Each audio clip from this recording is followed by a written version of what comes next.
야구도 금메달 땄고요. 축구도 땄고 여자 배드민턴 단식도 땄습니다. 여러분들의 인생 가운데도 금메달이 있으시기를 꼭 바랍니다. 하나님께서 주실 상급을 바라보며 사명 앞에 늘 충성하며 달려가는 우리 모든 말리언교회 성도들이 되시기를 다시 한번 주님의 이름으로 축원합니다. 여러분, 단지 아름다워 보이는 것과 진짜인 것의 차이를 아시나요? 아니, 진짜라는 말 앞에서는 아름답다는 말이 아무리 화려해도 힘을 잃는다는 그 사실을 아시나요? 제가 며칠 전 추석 연휴 때 보스턴 1947이라는 영화를 봤습니다. 이 영화는 1947년에 열린 보스턴 마라톤 대회에서 우리 한국의 서윤복 선수가 우승을 차지했었던 감격스러운 일에 대한 영화입니다. 이때 서윤복 선수를 지도한 분이 베를린 올림픽의 영웅 손기정 선수였는데요. 영화에 나오는 한 장면 중에는 손기정 선수가 평생을 믿고 따랐던 한 선생님의 장례식 장면이 나옵니다. 바로 손기정 선수가 마라톤 선수가 되는 데 있어서 결정적인 역할을 하신 김교신이라는 독실한 기독교인 선생님입니다. 김교신은 손기정 선수가 다니던 양정고에서 지리를 가르쳤습니다. 또 성서조선이라는 잡지를 만들어서 기독교 정신이 우리 민족에게 소망을 준다는 것과 또한 한국적 기독교인이 되어야 한다라는 것을 강조했습니다. 이 성서조선을 보면 어떤 선교사에게 성경 강해를 들었던 것에 대한 이야기가 나옵니다. 산상수훈 중에 한 본문인 마태복음 6장 25절에서 33절까지의 말씀을 가지고 한 선교사가 강해를 했습니다. 오늘 있다가 내일 아궁이에 던져지는 들풀도 하나님이 이렇게 입히시거든 하물며 너희일까 보냐 라는 말씀으로 유명한 본문인데요. 이 본문을 다 읽은 후 선교사가 한 어떤 말에 김교신 선생은 분노를 느꼈다고 합니다. 김교신 선생이 쓴 글을 읽어드리겠습니다. 한 선교사가 이 말씀을 낭독한 후에 얼마나 아름다우냐고 물을 때에 우리는 일찍이 경험하지 못한 분노를 느꼈다. 성경은 아름다운 사상을 미끈한 문장과 보기 좋은 구문으로 표현한 데에 그 진가가 있는 것이 아니다. 결코 아니다. 아름답냐 아니냐의 문제가 아니라 진짜냐 가짜냐의 문제다. 진리냐 아니냐. 이것이 문제의 시작이며 끝이다. 김교신 선생의 이 분노는 우리가 성경을 대하는 데 있어서 잊지 말아야 할 중요한 도전과 가르침을 줍니다. 성경에서 우리가 찾아야 할 것은 단지 아름다운 것이 아니라 온 세상을 뚫고 들어오시는 하나님의 능력과 생명과 구원이라는 것입니다. 아름다움이 우리를 구원하는 것이 아닙니다.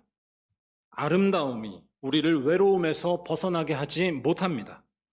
우리의 구원은 진짜에게서 나옵니다.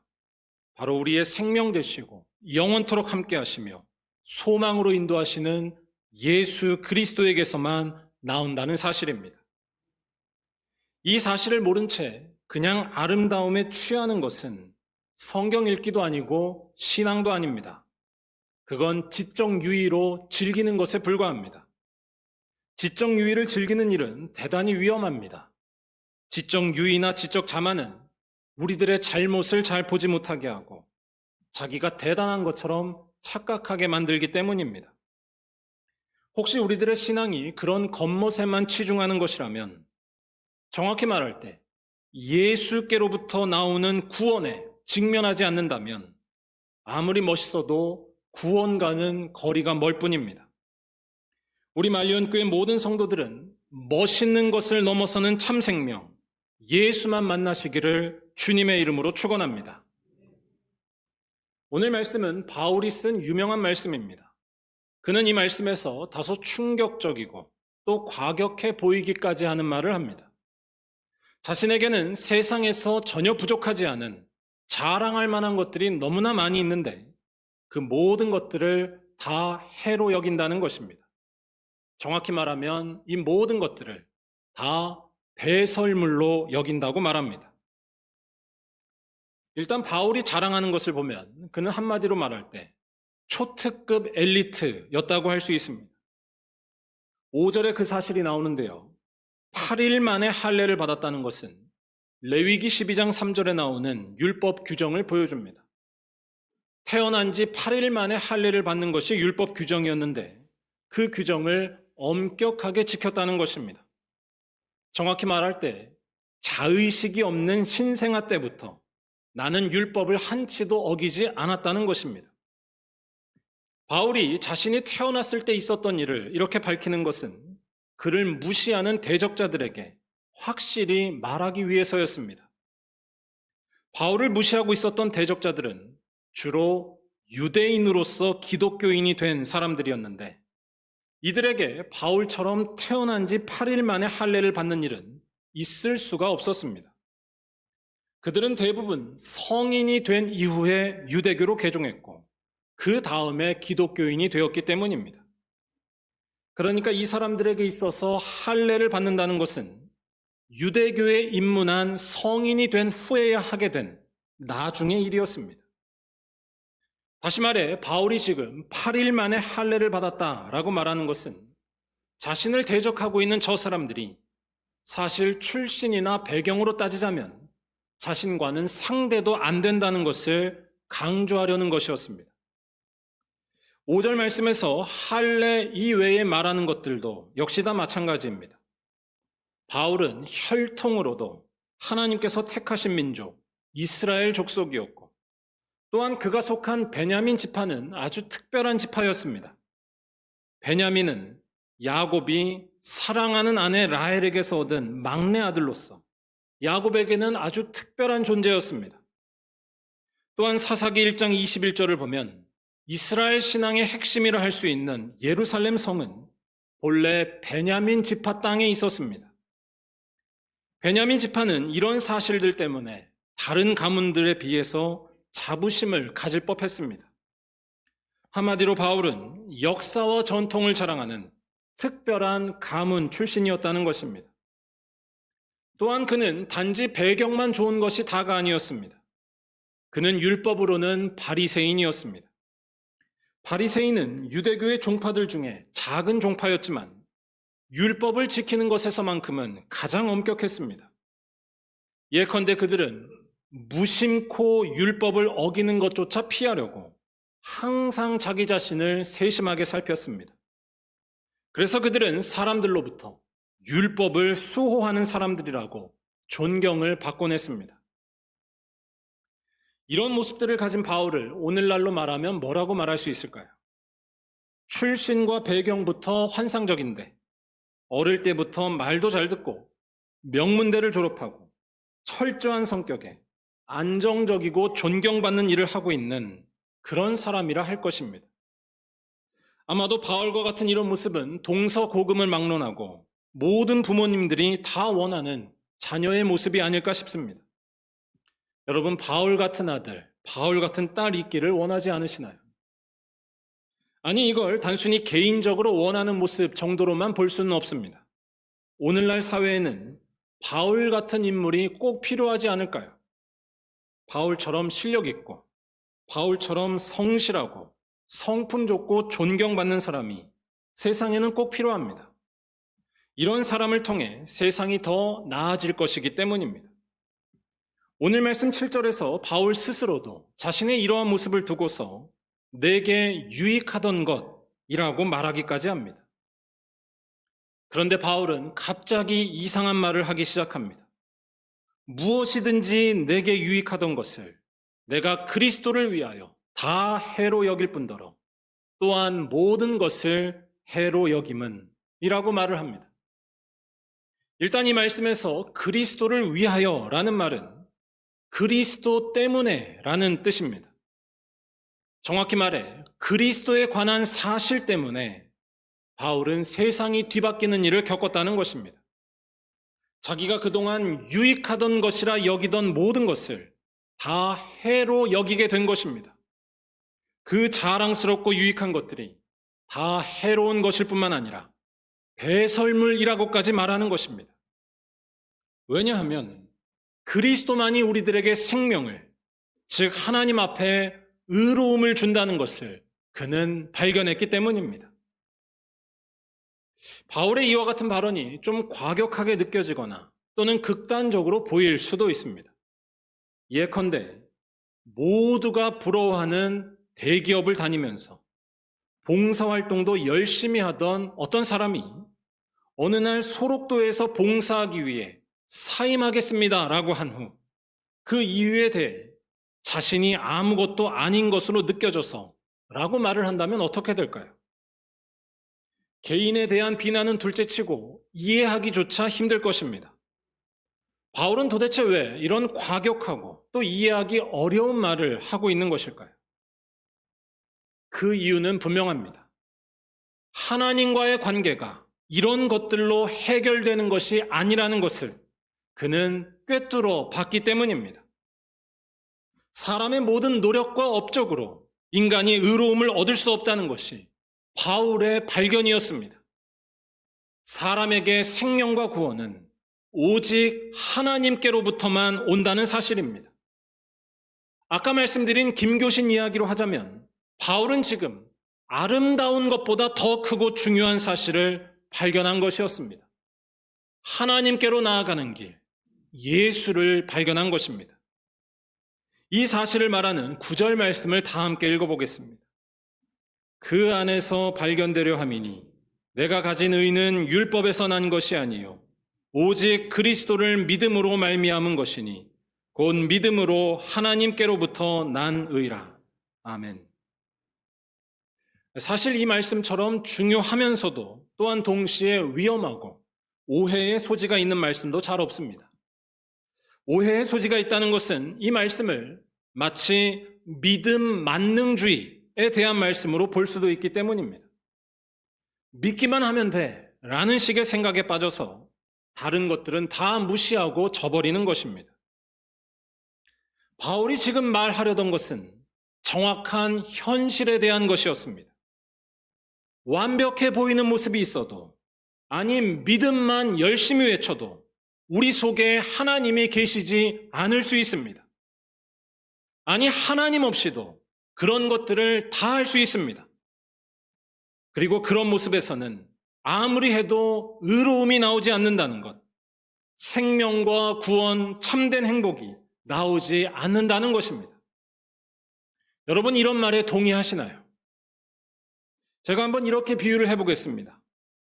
우리가 얼마 전에 추석을 지났는데 추석이 지나면 가정과 관련된 안타까운 사건이나 사고가 많이 일어납니다. 거기에는 여러 이유가 있을 텐데요. 그 중에 하나는 오랜만에 만난 가족들이 나누는 반가운 대화에 있다고 볼 수 있습니다. 참 안타까운 것은 상대를 걱정하며 한 말이 오히려 뜻밖의 결과를 낳고 만다는 것입니다. 오죽하면 명절에 하지 말아야 할 말 리스트가 있을 정도입니다. 여러분 명절에 하지 말아야 할 말이 뭐가 있을까요? 취업은 했니? 결혼은 했니? 대학은 갔니? 제가 드리고 싶은 말씀은 이러한 말들이 적어도 말하는 사람 입장에서는 사실 하나도 나쁜 말이 아니라는 것입니다. 의도적인 말이 아니라는 것입니다. 그런데 그러한 진정성이 어떤 희망과 소망을 보장하지 않는다는 것입니다. 아니 그런 진정성만 있으면 무조건 괜찮다라고 믿고 있다면 더 큰일이 나고 맙니다. 지금 바울이 말하고 있는 것, 바울이 꿰뚫어 본 것도 이와 비슷합니다. 마치 진정성 있는 말처럼 완벽해 보이는 모습이 있을지라도 우리 안에 하나님이 계시지 않을 수 있다는 것입니다. 완벽해 보이는 그 모습에 의존하면 의존할수록 오히려 우리의 구원은 더 멀어진다는 것입니다. 구원은 나의 진정성에서 나오는 것도 아니고 아름다워 보이는 것이나 업적에서 나오는 것도 아니기 때문입니다. 구원은 오직 하나님에게서만 나옵니다. 좀 더 냉정하게 말하자면 하나님 앞에서 인간의 진정성 있는 모습과 그렇지 않은 모습 사이에는 사실 큰 차이가 없다고 할 수 있습니다. 쉽게 말해 하나님께서 보실 때 성경을 달달 외운 사람의 기도와 성경은 잘 모르는 사람이 드린 기도 사이에 큰 차이가 있을까요? 중요한 것은 그 내면에 하나님이 계신지, 하나님과 온전한 사이인지의 여부이기 때문입니다. 생각해 보시기 바랍니다. 하나님과 사이가 안 좋아도, 남을 미워해도 성경 외울 수 있습니다. 믿지 않아도 기도할 수 있습니다. 내가 쌓아 올린 노력들, 아까운 내 업적이 있다고 해서 자동으로 하나님이 계신 것이 아니라는 말씀입니다. 다시 말해, 바울이 지금 유익이 되던 모든 것을 다 배설물로 여긴다는 것은 이러한 인간의 실존을 정확히 깨달은 것에서 나온 지극히 현실적인 고백이었습니다. 아무리 화려하고 아름다워도 우리 인생에 결정적인 역할을 하거나 참 생명을 주는 데 있어서 무력하다는 것을 표현하는 것입니다. 그렇다면 참 생명과 구원으로 들어가는 일은 어떻게 가능할까요? 바울은 그 답을 알았기 때문에 앞서 그렇게 과격해 보이는 표현까지 써가면서 외쳤던 것이었습니다. 참 생명과 구원으로 들어가는 일은 오직 예수 그리스도에게서만 가능하다는 것입니다. 정확히 말할 때 예수에 대한 믿음을 통하여 우리는 의로움을 얻는다는 것입니다. 왜냐하면 예수만이 하나님과 온전한 사이를 이루신 분이고, 이러한 예수를 믿는 자에 대해서 하나님께서는 의롭다고 인정해 주시겠다는 것이 바로 성경의 약속이기 때문입니다. 9절 말씀에 내가 가진 의는 오직 그리스도를 믿음으로 말미암은 것이니 곧 믿음으로 하나님께로부터 난 의라 라는 말씀이 이 사실을 잘 말해줍니다. 이 말씀을 공동번역 성경으로 보면 이렇습니다. 내가 그리스도를 믿을 때 내 믿음을 보시고 하나님께서 나를 당신과의 올바른 관계에 놓아주시는 것입니다. 예수에 대한 믿음이 우리와 하나님 사이를 결정짓는다는 말씀입니다.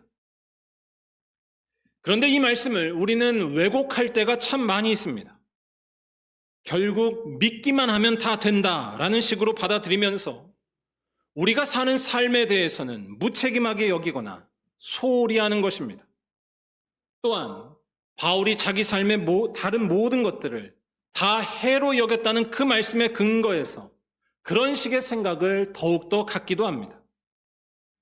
하지만 이것은 큰 오해입니다. 그 오해는 크게 두 가지로 나뉜다고 할 수 있습니다.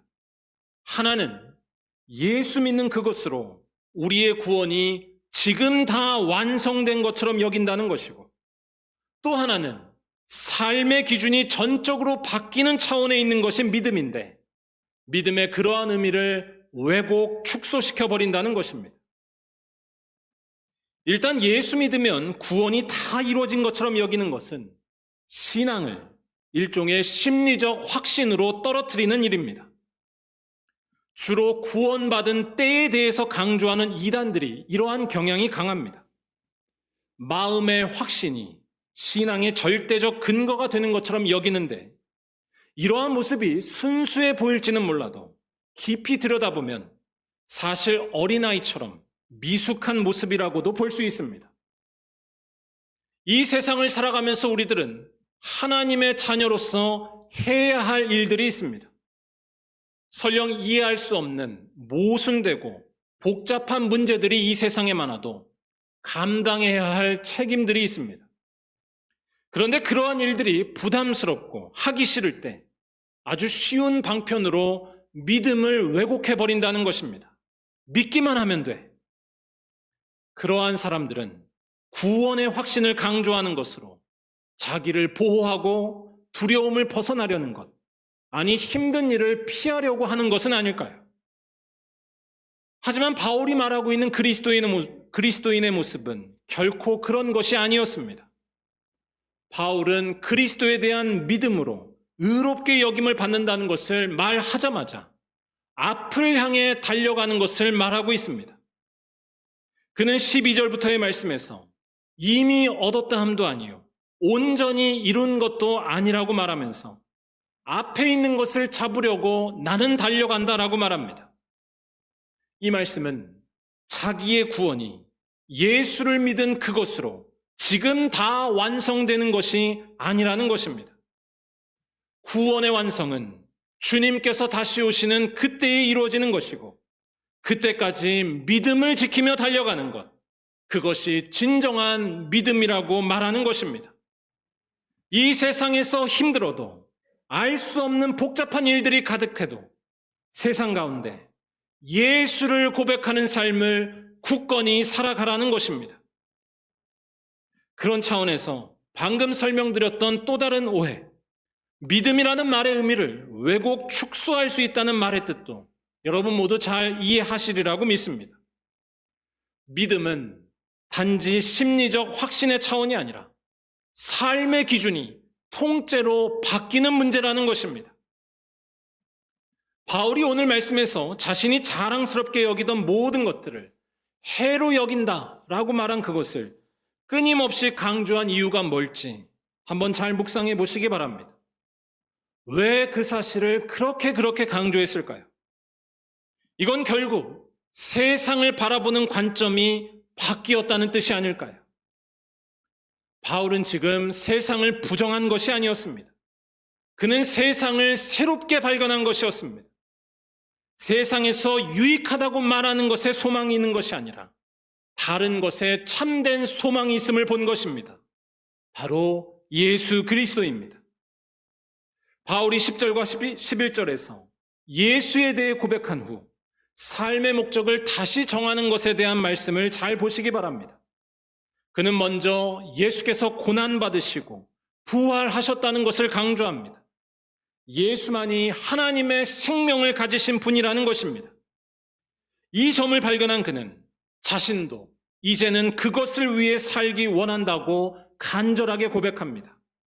내가 그리스도와 그 부활의 권능과 그 고난에 참여함을 알고자 하여. 그러니까 바울은 삶의 기준이 통째로 바뀌었다고 할 수 있습니다. 어떻게든 예수를 붙들고 어떻게든 예수를 본받는 것만이 인생을 새롭게 하는 길이라는 것입니다. 여러분, 기독교인이 된다는 것은 믿기만 하면 다 된다는 이기적이고 자기 편의적인 일이 아닙니다. 기독교인이 되는 것은 무서운 일입니다. 세상을 보는 관점이 다 바뀌기 때문입니다. 이전의 관점이 다 없어지는 일이기 때문입니다. 중요한 것이 달라지고 가치 있는 것이 달라지고 돈 쓰는 것이 달라지는 것입니다. 이전의 바울에게는 율법을 지키는 것과 세상에서 인정받는 것이 중요한 가치였다면 이제는 달라졌다는 것입니다. 그에게는 예수밖에 없게 되었고 그것이 그의 진짜 믿음이었습니다. 일단 바울은 설령 세상에서 인정받지 못하고 아무도 알아주지 않을지라도 자유했습니다. 자기 자신에게서 구원이 나올 수 있다고 믿는 것, 이것이 기독교가 말하는 죄인데 여기에서 그는 자유했다는 사실입니다. 무엇보다 중요한 것은 바울은 단지 자유한 것을 넘어서서 온몸을 던져서 할 일이 생겼습니다. 아니, 너무나 기쁘게 감당할 일이 그에게는 새롭게 있었습니다. 바로 예수께서 가신 길을 본받아 가는 것이었습니다. 10절 말씀을 다시 잘 보시기 바랍니다. 그의 죽으심을 본받아 라는 말씀은 의미가 좀 애매한데요. 이 말은 말 그대로 죽으심을 본받겠다는 것입니다. 즉, 죽는 것입니다. 공동번역 성경이 이 말씀을 확실하게 번역해놨습니다. 그리스도와 고난을 같이 나누고 그리스도와 같이 죽는 것입니다. 그리스도와 같이 고난을 나누고 그리스도와 같이 죽는 것, 이것이 진짜 믿음이라고 말하는 것입니다. 왜냐하면 구원은 십자가에서 죽으신 그리스도만이 주실 수 있으며 그리스도만이 우리에게 생명을 주시는 진짜이시기 때문입니다. 다시 말해 예수를 믿는다는 것은 대단히 놀라운 일이고 또한 무섭고 떨리는 일입니다. 모두가 싫어하는 십자가가 우리 인생에서 불행의 자리가 실패의 자리가 더 이상 되지 않습니다. 아니, 그 십자가가 예수를 따라가기만 하는 것이라면 생명과 복의 자리가 된다는 것입니다. 그 십자가에서 죽으신 예수께서는 3일 만에 부활하셨기 때문입니다. 즉 믿음이란 삶의 기준이 바뀌는 것이지 단지 심리적으로 확신하는 것이 아닙니다. 우리에게 참 기쁨과 생명을 주시는 예수를 직면하고 오직 그분께만 운명을 거는 일이 바로 진정한 믿음이라는 말씀입니다. 사랑하는 여러분, 오늘 우리는 함께 성찬을 나누면서 우리의 진짜 생명이 되시는 예수를 대면했으며 또한 그분과 하나가 되었습니다. 이제 우리들은 바울처럼 진정한 믿음의 세계로 달려가야 할 줄로 믿습니다. 바로 그리스도와 같이 고난을 나누고 그리스도와 같이 죽는 것입니다. 세상에서 자랑하는 것에 내 인생이 달려있는 것처럼 믿는 모습은 다 버리시고 예수께만 운명을 거시기 바랍니다. 그 구체적인 모습은 사랑이 고픈 이들, 외롭고 가난한 이들을 섬기는 삶입니다. 또한 날마다 예수의 음성에 귀 기울이기 위하여 기도의 자리로 나오는 삶이며 무엇보다 주님의 몸된 교회와 내 옆에 있는 형제 자매를 내 몸처럼 사랑하고 아끼는 삶인 줄로 믿습니다. 세상에서 높아지거나 인정받는 것, 생색내거나 체면 차리는 것이 인생의 목적이 아니라 아니 그런 모든 생각에서 해방되어서 오직 예수를 따라가는 것이 우리 삶의 참된 목적이 되는 것입니다. 이러한 믿음으로 살아갈 때 우리 모두에게는 절망을 이겨내는 하나님의 생명이 지금부터 영원까지 가득하게 될 줄로 믿습니다. 마지막으로 처음 소개해드렸던 김교신 선생이 남긴 말을 하나 읽어드리고 말씀을 마치려 합니다. 김교신은 아직 보여주지 마시고요. 김교신은 우리 그리스도인들도 세상 사람들과 똑같이 근심하면서 살아가지만 우리들에게는 근심거리가 하나 더 있다라고 말을 했습니다. 바로 그리스도를 위하여 입은 상처가 있는지 없는지의 여부입니다. 왜냐하면 그리스도를 믿는다는 것은 그리스도와 함께 죽는 것이기 때문입니다. 그는 이렇게 말했습니다. 그리스도를 믿는 자에게는 걱정, 근심이 전혀 없는 줄로 추측하는 이가 없지 않다. 그러나 우리에게는 세상 사람보다 못하지 않게 각종 걱정이 있을 뿐더러 한 가지 우려가 더 있다. 그것은 주 그리스도를 위하여 입은 상처가 없다는 것이다. 바울은 나를 건드리지 말라고 외쳤다. 자기 몸에 예수를 위하여 받은 상처를 지녔던 까닭이다. 그 상처가 있으므로 현세에서는 유혹이 물러가며 내세에서는 훈장이 된다. 주님을 위하여 받은 상처가 없이 주 예수의 영접받을 날을 생각하니 우리 마음이 무겁지 않을 수 없다. 바라기는 우리 말리언교회 모든 성도들은 그리스도를 위한 상처가 꼭 있으셔서 주님께서 다시 오시는 날, 아니 지금부터 날마다 주님의 영접을 받으시고 또한 부활의 영광과 능력이 꼭 함께 하시기를 주님의 이름으로 간절히 축원합니다.